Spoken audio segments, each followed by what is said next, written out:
네, 안녕하세요. 제가 한국 공부를 이틀을 지난 동안고 공부하신 분들과 저기 2박 3일 수학여행 다녀오면서 못했습니다. 지금 앞에 보이는 거는 이제 화암이죠. 벼화자에다가 바위암자이고요. 금강산 자락이죠. 그래서 화암사라고도 하고 또 저기 가보니까 예전에 이제 해놓으신 걸 보니까 금강산 화엄사로도 돼 있고, 수바위, 뭐, 그렇게도 돼 있더라고요. 비가 온 날 도착해서 비가 온 다음 날 보니까 저렇게 이제, 볏짚단 싸놓은 것처럼요. 벼화자거든요. 볏짚단 싸놓은 것처럼 저렇게 바위에 우뚝 솟아 있고 저 위에 둘레가 한 5m 정도 되는 5m 정도 되는 물 웅덩이가 있다고 해요.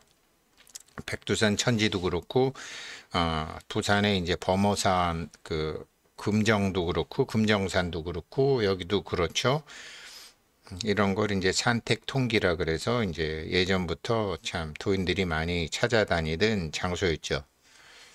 그 비가 와서 밤새 비가 씻겨서 그 다음날 아침에 보니까 저렇게 아주 좋았습니다. 그래서 저희가 묵었던 이제 숙소에서 찍은 것이고, 이번에 숙소에서 뭐 2박 3일 있으면서 여기 이제 화암사에서 이제 속초 바닷가 보이는 경내고요. 이, 이게 이제 화암사 그 대웅전에서 찍은 그 화암 수바위의 모습이에요.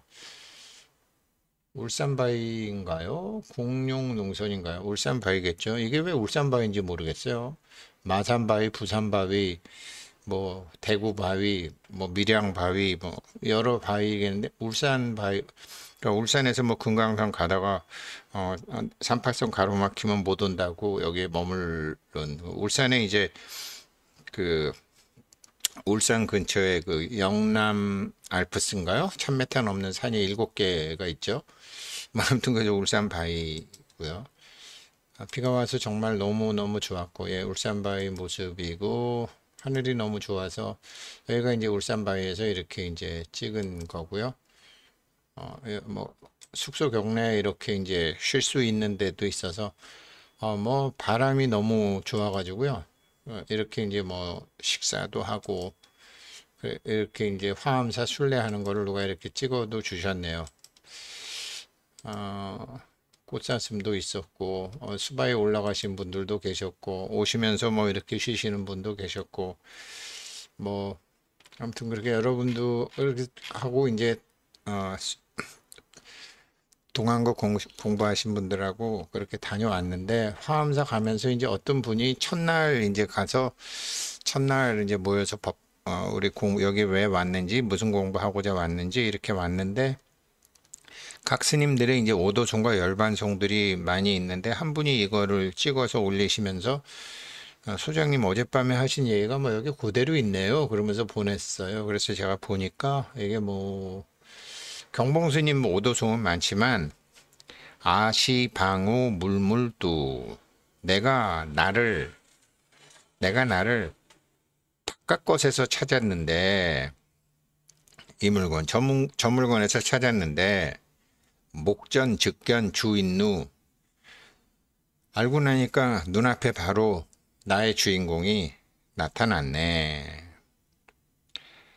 가가 봉착무의혹 하하 봉착무의혹 가가라고도 하고 하하라고도 하죠. 아하 이제 내가 나를 만났으니까 우발 화광 법계류 우담바라 꽃빛이 온 누리에 흐르는구나. 아마 첫날 우리 법담 얘기하면서 이제 무슨 얘기한 건지 아셨나 봐요. 참 고맙죠. 그러면서 어젯밤에 얘기하신 게 뭐 그냥 여기 적혀 있네요. 이러면서 이제 회원님들이 뭐 대단하신 분들이 참 많으세요. 그 대단하신 분들이 많으신 건 제가 예전부터 알았어요. 그런데 그거를 자기 삶에 자기가 금생에 받은 이제 몸에 적용하는 것 때문에 저도 고민을 했고, 이제 그것 때문에 이제 생테크라는 거를 이제 했고, 그것 때문에 식은 밥이 아니라 따뜻한 밥을 먹자라는 모토를 세워가지고 고생하기를 12년, 예, 12년을 그렇게 했죠. 그래서 이제 지금 저 경봉스님 모도송을 보고 어젯밤 얘기가 여기 다 스님들 법문에 다 있구나. 이제 이렇게 아신 거 이게 일단은 깨달음을 얻으신 거잖아요. 근데 깨달음을 얻은 다음에 그 다음에 이것을 자기 삶에 어떻게 쓰느냐가 오후 공부거든요. 그래서 우리가 지금 능엄경을 통해서 이제 오후 공부를 하고 있는 거죠. 그래서 이어서 해보면 대해여 보살마하살은 성문의 송 몸으로 중독한 거룩한 행과 삼매 안락의 법에 들어갔었지만 정멸인 공문의 낙을 취하지 않았으며 이렇게 깨달았지만 깨달음에 머무른 게 아니라 그것을 자기의 삶에 적용한다라는 말이죠. 공문에 있으면 뭐 그냥 편하고 뭐 좋죠. 그러나 그 낙을 취하지 않았으며 삼마발제의 낙을 취하지 않고 중생을 불쌍히 여기기 때문에 본원력을 일으켜 자기의 삶에서 행동을 하기 시작하니 그러므로 그는 비록 법계의 진실을 알고는 있지만 그것을 구경으로 여기지는 않는다. 보살은 대해여 이를 성문의 소홍 몸으로 훌륭한 수행과 즐거움을 얻은 것이라고 한다. 대해여 보살마하살은 마땅히 소홍 몸으로 훌륭한 수행과 즐거움을 증득함을 수행하여도 그를 취하거나 집착하지 아니할 것이다.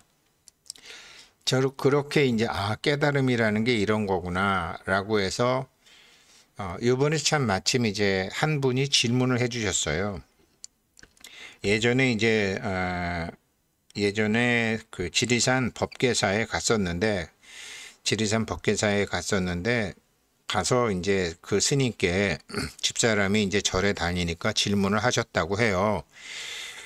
참 이게 살면서 참 이 괴로운데 괴로운 일이 많은데 이 괴로운 것을 어떻게 좀 해결할 방법이 없겠습니까? 뭐 예를 들면 이제 그렇게 질문했더니 법계사 스님께서 말씀하시기를 우리 중들도 괴롭기도 하고 반은 괴롭고 반은 즐겁다 이렇게 이제 말씀을 하셨다고 하는데 그 말이 이제 무슨 말인지 모르겠다라는 질문을 다시 한번 해 주셨어요. 그래서 제가 이제 이렇게 말씀드렸어요. 그 스님이 그렇게 말씀하신 것은 이제 중생을 이끌어 주기 위해서 그렇게 말씀을 하신 것일 수도 있고 안 그러면 그 스님 역시 수행을 하시는 과정에 계신 분이기 때문에 정답이 아닌 답을 말씀드렸을 수도 있다. 그러니까 깨달음과 깨달음 아닌 것의 차는 저만 해도 육신의 우승택이 있고 부처의 우승택이 있잖아요. 그러나 부처의 우승택은 여전히 미완성 부처잖아요. 근데 자기 일에 어떤 괴로움이 있으면 그 괴로움은 육신의 괴로움이잖아요. 괴로움이라는 건 감정이잖아요. 그러나 감정이라는 것은 그 정체가 없다라는 것을 우리가 다 알잖아요. 그러면 미완성이지만 부처의 입장에서 그 괴로움을 보게 되면 그건 선물이죠. 마치 금메달 올림픽이라든가 세계 챔피언이라든가 뭐 손흥민 선수라든가 이강인 선수라든가 이번에 뭐 손흥민 선수 뭐 나 아직 배워야 될 게 많기 때문에 뭐 사우디에서 돈을 얼마를 준다고 해도 나는 아직은 여기서 유럽에서 더 내가 해야 될 일이 있다라고 한 것처럼 삶의 목표가 돈인 사람과 삶의 목표가 돈이 아닌 경우가 있는 거죠.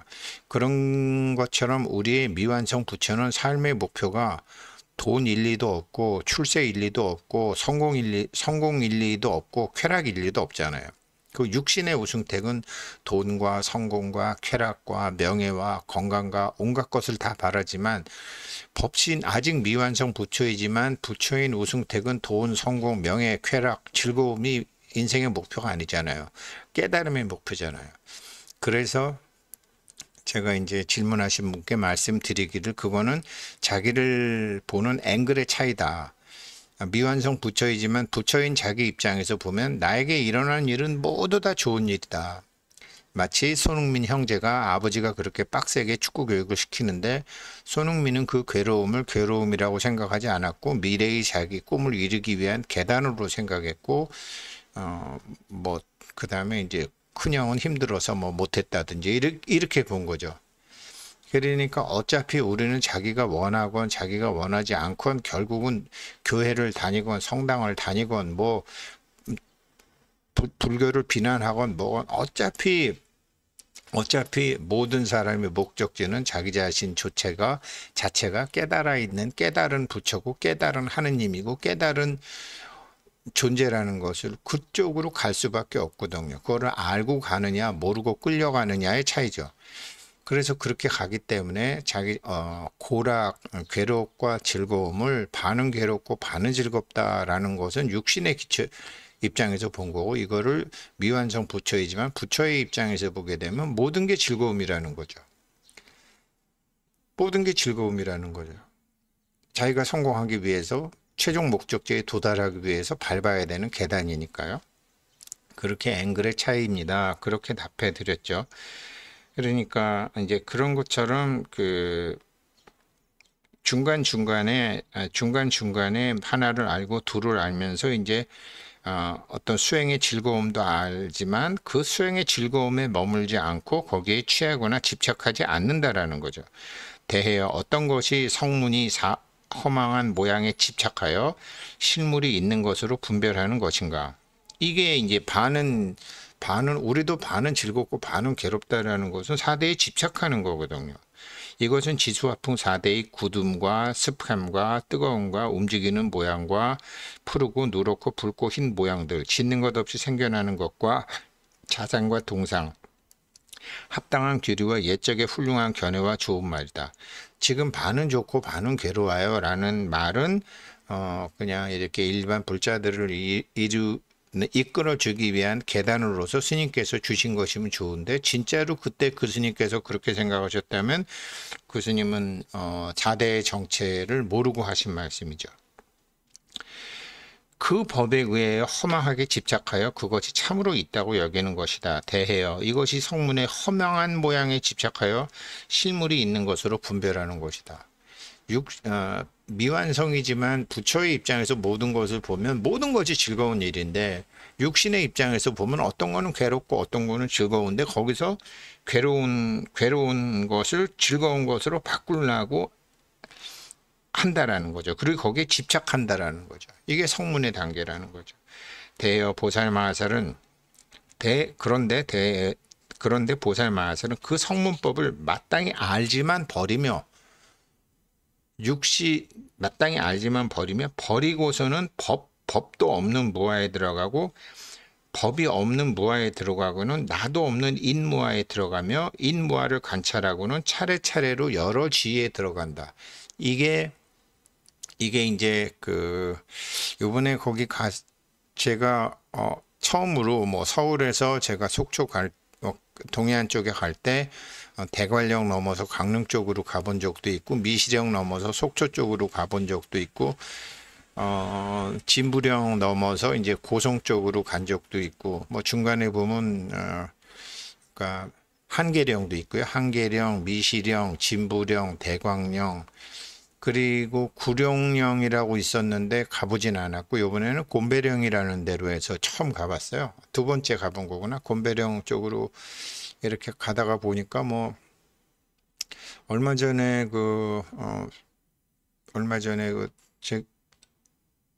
아무튼 어떤 젊은 아가씨가 이제 그 뱀에 물려가지고 한 4일간 이제 완전히 혼수 상태에 있는데 죽지 않았다고 그러더라고요. 그러면서 이제 방동 계곡으로 해서 곰배령 쪽으로 가다 보니까 거기는 사람들이 잘 다니는 길도 아니고 정말 뭐 요즘 뱀도 굉장히 많을 때고 그러면서 이제 혼자 생각을 했어요.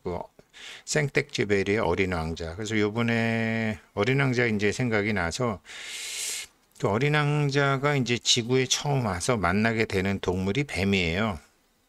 그리고 이 그 지구에 대해서 공부를 하고 난 다음에 이 무거운 육신을 두고 자기 고향으로 갈 때 뱀의 도움을 받아가지고 다시 이제 육신을 두고 이제 자기가 가죠. 뱀의 도움을 받죠.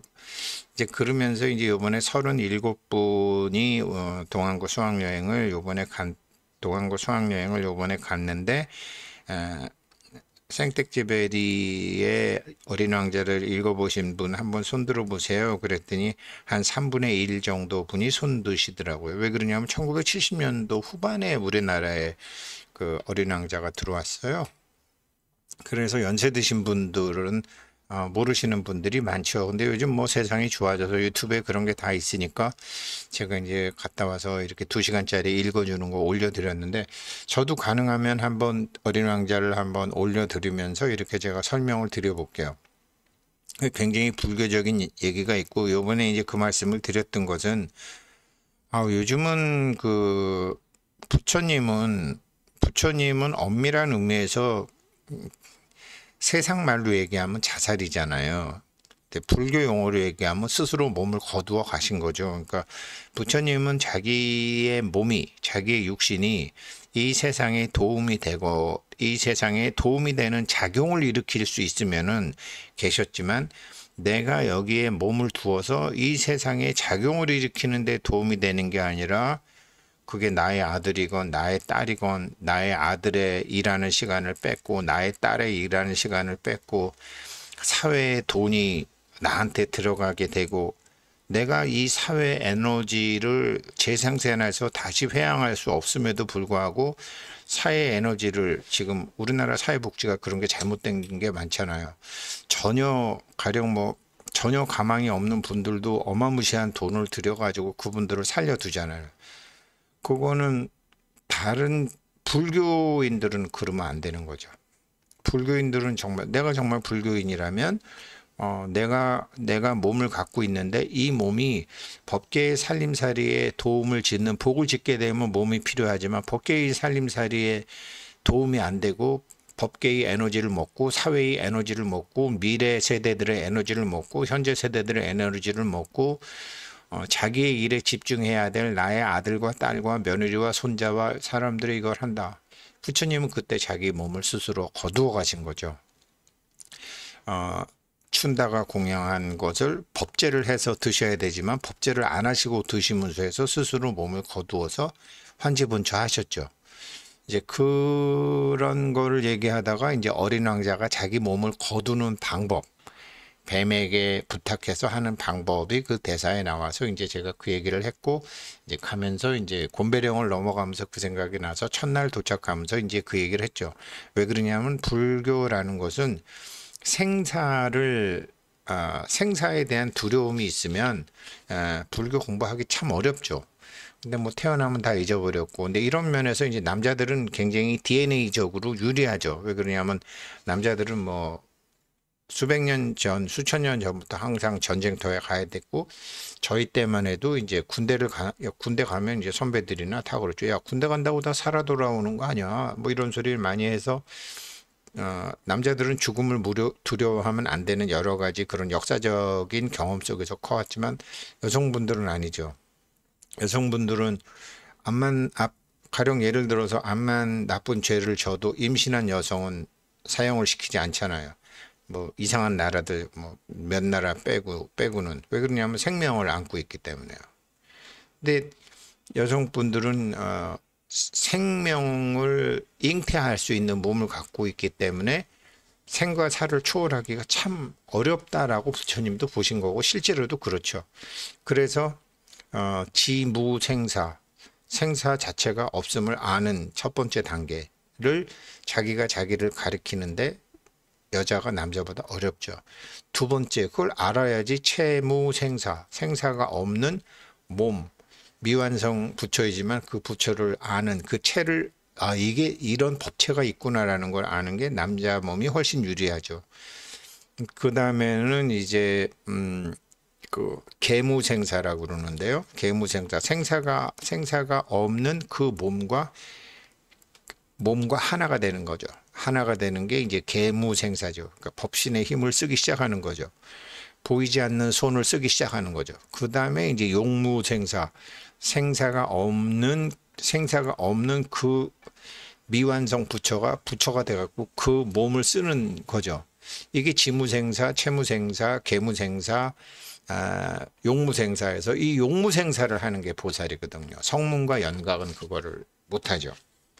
지금 그래서 이거를 말씀하신 게 능가경에서 대해여 보살마하살은 저 성문법을 마땅히 알기는 알지만 버리고는 법무화에 들어가고 법무화에 들어가서는 인무화에 들어가며 인무화를 관찰하고는 차례차례 여러 지위에 들어간다. 이것을 보살 십지라 그래서 뭐 환희지, 뭐 이구지, 뭐 이렇게 해서 쭉 나오잖아요. 발광지, 뭐 이렇게 쭉 나오잖아요. 그렇지만 이거를 이제 1초 직입 열애지에서 한 방에 할 수도 있는 거죠. 그래서 이런 것 때문에 이제 이번에 이제 수학여행을 갔었고, 가서 이제 뭐 이렇게 쉬기도 하고, 이런 밥도 먹고, 성지순례도 가고, 꽃사슴도 보고 뭐 했어요. 그래서, 이번에 37분 다녀왔는데, 이제 요번 지금 한국 공부하시는 분들과도 한번 이제 11월 달쯤에 우리가 수학여행을 갈 계획을 갖고 있습니다. 그래서 원래는 보르부드로 계획은 하고는 있지만 보르부드를 가게 될지 뭐 안 그러면은 설악산은 못 가겠죠. 11월 달은 추워서 뭐 고생할 거니까 뭐 따뜻한 데가 어디 있나요? 오키나와가 따뜻한가요? 사이판이 따뜻한가? 뭐 그다지 멀지 않은데. 그렇지만 이제 불교 유적지가 있는 보르부드르가 좋죠. 예, 오늘 우리 능가경 공부 여기까지 하겠습니다. 고맙습니다.